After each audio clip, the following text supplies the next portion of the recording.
An emotional day in Highland Park. Victims of the 2022 4th of July parade shooting are finally getting some closure as the shooter, Robert Crimo III, was sentenced to life in prison. Our Sabrina Franza was in the courtroom today as the sentence was handed down. The last 2 days have been heavy here at the Lake County Courthouse. Victims had to relive some of their worst memories, listening to victim impact statements and hearing witness testimony. There was a sigh of relief as the judge decided that the convicted killer in this case would never see the light outside of prison again. In Highland Park, time stood still on the 4th of July in 2022. Now, years later, this criminal trial concludes the end of a painful piece of that horrific day.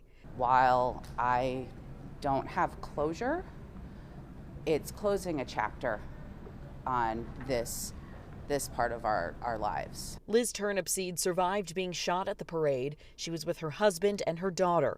After her emotional impact statement yesterday, she said it didn't matter that her convicted killer, Robert Crimo III, wasn't there to hear it. I don't have to think about him anymore. I don't have to worry about him anymore.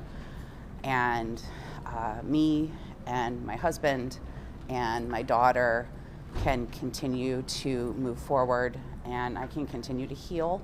Crimo was asked multiple times to come to court. Repeatedly, he denied that option. He didn't make a statement, nor did he issue a written one through his attorneys. The defendant was not in the courtroom today. He, in fact, absenced himself many times from these proceedings, and it is clear that he was unable to confront what he had done. Crimo will serve 7 consecutive life sentences without the possibility of parole for the 7 lives lost that day.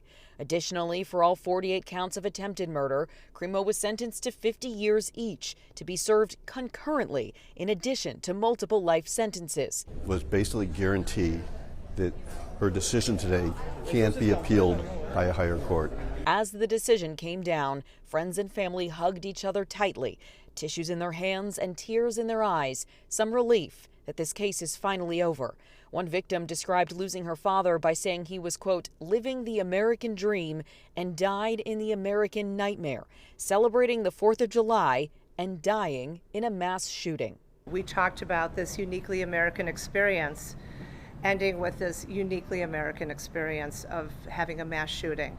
When she said it, it resonated, I think, with all of us. Some of the victims in this case are pursuing a civil trial as well, which is ongoing. Right now, it is not clear where Crimo will serve his sentence. He's expected to be transferred from Lake County Jail as soon as tomorrow. We're in Waukegan. Sabrina Franza, CBS News, Chicago.